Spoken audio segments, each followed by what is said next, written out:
de hipertensión. A ver tú, cuéntame qué es hipertensión.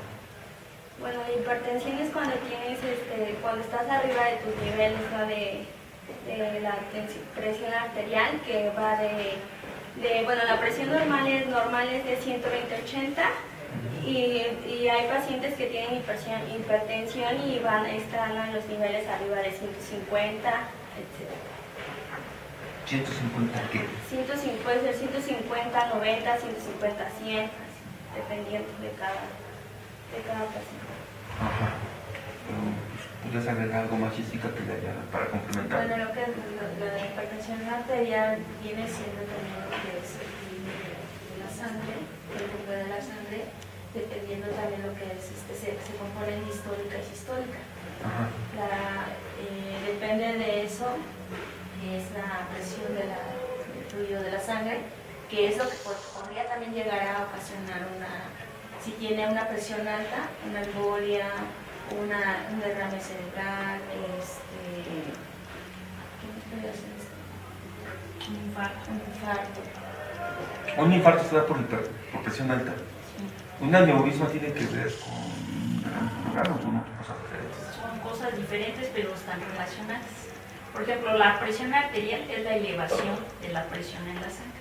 Las cifras normales se manejan entre 120 y 80.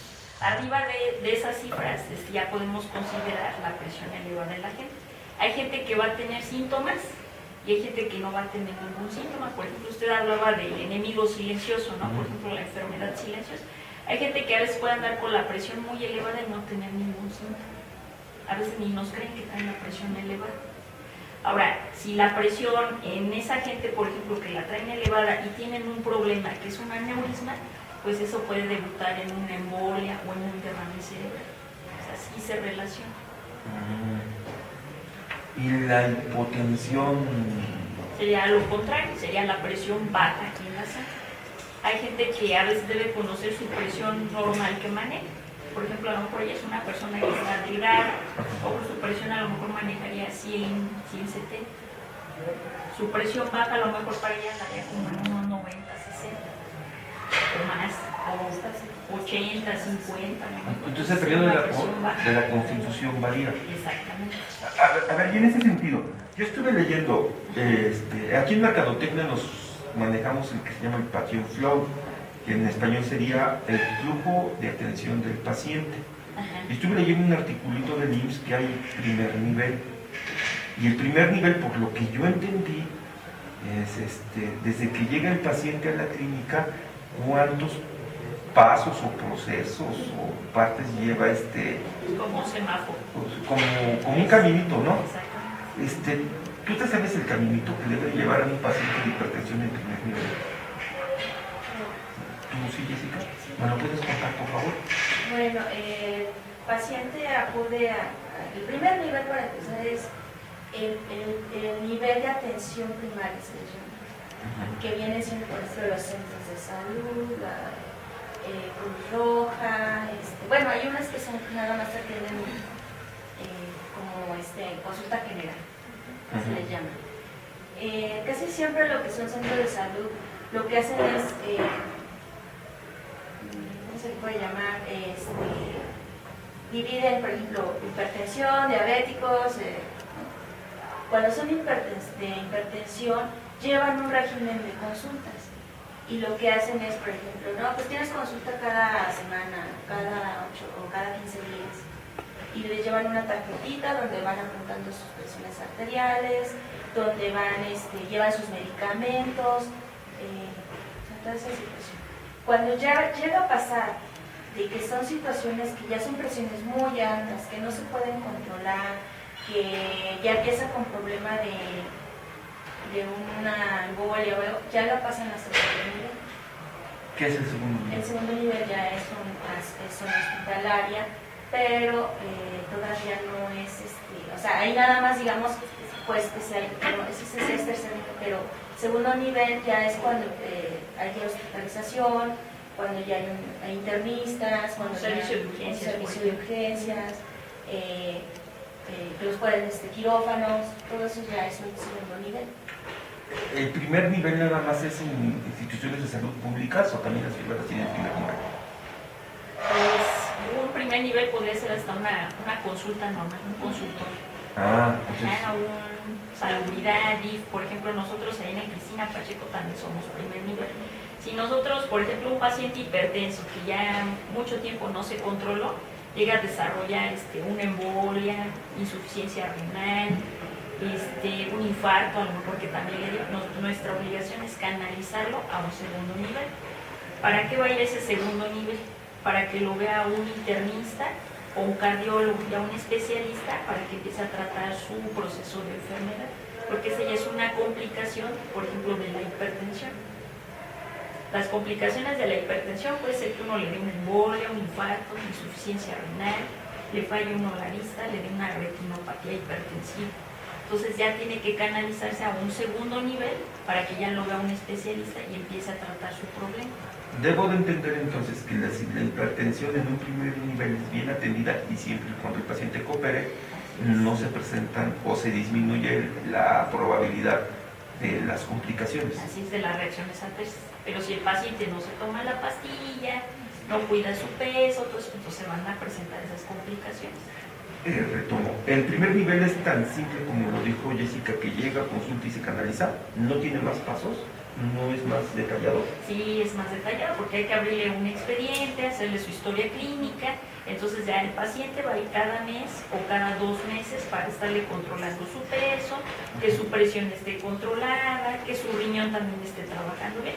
Se hacen, por ejemplo, ahí estudios básicos para ver que todo esté funcionando bien. ¿Cuáles, perdón? Podemos hacerle una biometría, se les hace un general de orina, se les hace una química a lo mejor de 2 elementos para ver cómo está su creatinina del riñón. Ese es uno de los marcadores para ver si el paciente va a desarrollar insuficiencia renal.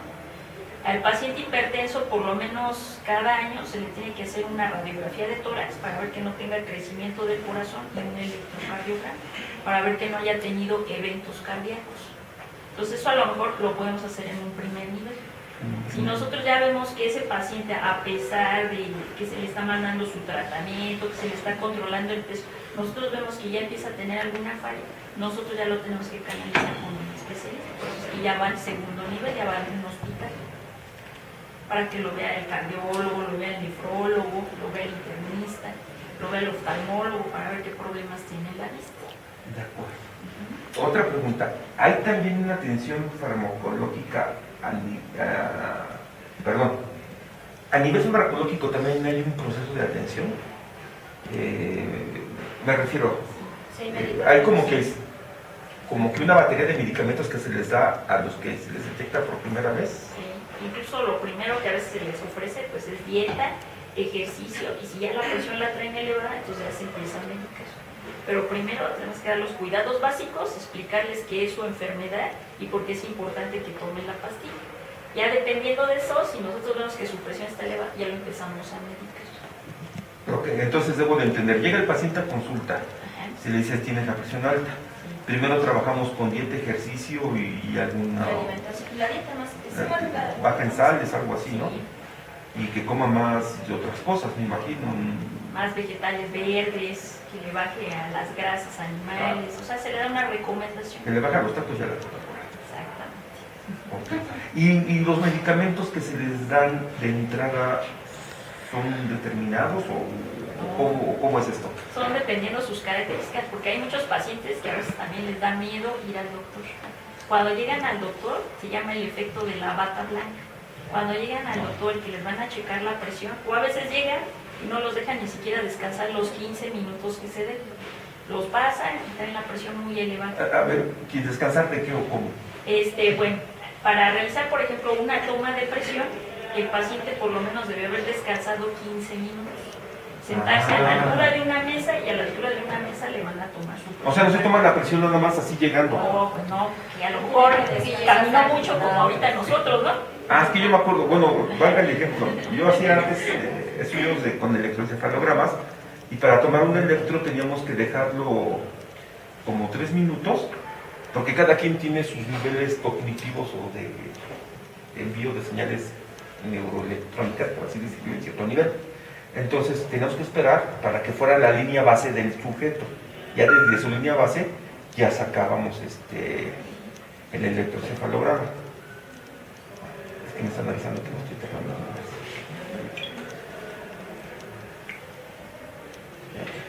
Entonces, vamos bien. Entonces, se les deja un tiempo para que se estabilicen y después de eso se les toma la presión. Y después, ¿eso qué sigue? Ya después nos van a pasar a la consulta y nos van a decir, ¿sabe qué? Mire, su paciente ya trae, a lo mejor lo normal alto ya son ahora los 130/90, pero ya es como un foco de alerta que este paciente ya está empezando a tener la presión alta. Entonces, la recomendación es pues que lo pasen a la consulta, ya se le da su seguimiento, se le hace su historia y se le mandan a hacer los estudios que mencionamos. En esos estudios hay veces que los factores que pueden elevar también la presión alta, pues puede ser que tengan el colesterol o los triglicéridos elevados, que son las grasas de la sangre, que debemos de tener en cierto nivel. Cuando esas se elevan, pues entonces también ocasionan alteraciones en la presión. Hay veces que la gente tiene miedo ir al doctor y a veces cuando le checan la presión, pues eso ocasiona que también se aumente sus Lo del efecto de la bata blanca. es lo del efecto de la bata blanca.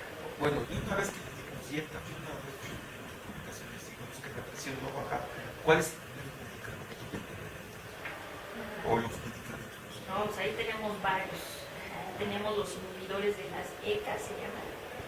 Tenemos inhibidores de canales de calcio, de acuerdo a las características del paciente y los niveles que maneja. Así es muy diferente. No son los ARA2. Son los ARA2 también, pero no se les ofrece de primera línea a todos. El ARA2 es Así es, porque hay pacientes que van a ser diabéticos e hipertensos a la vez.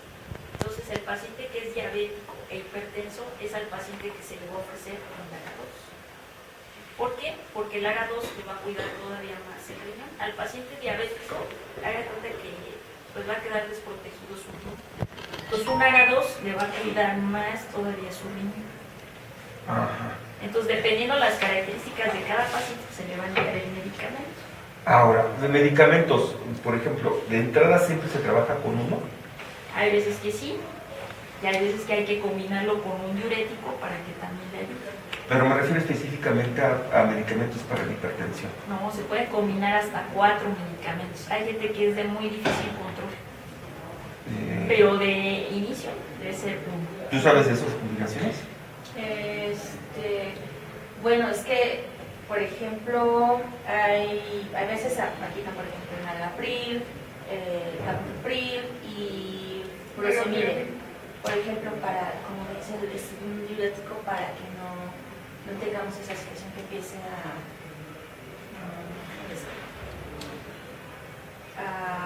se me fue la palabra. Pero bueno, yo lo que sé, porque lo hemos estado haciendo así, luego por ejemplo le dan el Nalapril con el Captopril. Bueno, eso es lo que nosotros Es que hay pacientes que a veces se dematizan, Ajá, están se hinchados, o sea, dematizan. un edema están Sí, hinchados. bueno, Entonces tenemos que mandar un diurético para que les ayude a controlar la presión y saque esa agua del cuerpo. Por eso le digo, es diferente. Cada paciente, o sea, no hay así un protocolo, bueno, sí hay un protocolo porque hay una regla. Sí, Esa regla, ¿la puede explicar? Si esa regla, por ejemplo, la primera entrada son los IECs, o a veces los ARA2, o a veces también la economía del paciente. En el cuadro básico En el cuadro básico solamente se maneja el losartán, es el que maneja. ese es un Y ARA2, el ¿no? Nalapril es el único ARA2. El de los IECAS manejan Captopril y Nalapril. O sea, hay veces que nos tenemos que enfocar en el cuadro básico. Yo no manejo con cuadro básico porque en el DIF tenemos libre prescripción. En cambio, en un centro de salud, pues solamente lo que les dan, o en el seguro, o en el ISSSTE. Entonces ellos sí están más bajados. Entonces usted sí puede manejar más, pero el paciente lo compra. Exactamente. Pero es difícil que luego el paciente tenga y más si es algo para largo plazo, porque no es un mes, 2 meses, ya es Es para toda la vida. Es para Entonces, toda ellos la vida. no les pueden. Cuando hay combinaciones de dos fármacos, ¿cuál es la principal combinación? Generalmente, por ejemplo, un ARA con un diurético o un IECA con un diurético. Pero de dos medicamentos para la hipertensión, un ARA con que no se puede combinar con otro de Con hipertensión. un inhibidor de canal, con un amlodipino, por ejemplo, son las combinaciones que ¿El nombre comercial cuál sería? Bicartrial, ¿Con los Arcan? no es amlodipino con losartán. Sería otra combinación, por ejemplo, que no llevará diurético. También así es el temozartán, ¿no? El Misartán, por ejemplo, de ese laboratorio está el Micardis Plus, El Micatis Plus. que es el telmisartán con hidroclorotiazida. ¿Y el Micatis Duo es lo mismo? ¿O es una Ya marca? es combinado, o sea, ya viene un ARA2 con una combinación. Entonces el Micatis Duo ya no necesita los Arcan, ya es 2 en 1, pues. Sí, 2 por 1. 2 en 1. Ya no tiene que tendría meter. tomar 2 pastillas, por ejemplo. Ah, Ya vienen combinados. ya entendí. Ahora, los medicamentos, por ejemplo, es eso. Hay veces que a los pacientes se les olvida, bueno, pues tengo que tomarme esta pastilla cada 8 horas. Ajá. Yo trabajo con pacientes de edad mayor. Entonces me dicen, ¿sabe qué, doctora? A mí a veces se me olvida tomarme las 3 pastillas. ¿Por qué no me manda un medicamento que ya más de una toma al día y ya me tenga yo que olvidar de toda mi vida? Bueno, sí existe ese medicamento, pero vamos a los costos. 900 pesos la práctica, 1000 pesos. Pues no tan caro, pero a lo mejor 700, 800 pesos. Pero es un medicamento que ya tienen que tomar para consumir. ¿Y cuánto dura Y a la veces práctica? tienen más Sí. apego al tratamiento, porque ese medicamento también le dura las 24 horas. O sea, también tiene un beneficio. Porque a veces comprar su medicamento, pues no le va a estar durando las 8 horas, que a veces es la tableta que debe tomar, sino que ya le va a durar el efecto las 24 Si son los de liberación prolongada. liberación prolongada. A ver, otra cosa. ¿Y el Aprosvac lo conocen? La Prosvac, Sí, es de Sanofi. no, ese no lo conozco. No. Ese laboratorio no me visita, ¿no? Eso no lo conozco. ¿El Bollinger sí te visita? Tampoco. Ya tiene muchos años que salió de esta Pero zona. bueno, es que son medicamentos que la verdad luego son los que mandan los médicos. Entonces, por eso los médicos los conocemos, pero en cierta forma no. Pero no entendí. Usted lo manda por... A ver, yo entiendo que va el representante y le dice, ay, tengo esto, y usted lo receta. Usted receta el Micatis por bueno, pero no porque lo visiten. Por bueno. Ya no lo visita Bollinger casi. No, oye, no. Ese laboratorio de esta zona tiene que salir como unos 8 años. ¿Los asaltaban o...? No, pues no sé, ya no regresaron. Pero entonces usted se quedó con la buena referencia y por eso que lo... No por la buena referencia, sino por el efecto que tienen. Uno lo ve en los pacientes y que son medicamentos que les duran las 24 horas. Entonces el paciente está cubierto 24 horas. Hay medicamentos que nada más les cubren las primeras 8 horas y las demás 16 horas pues está con la presión alta. Bien.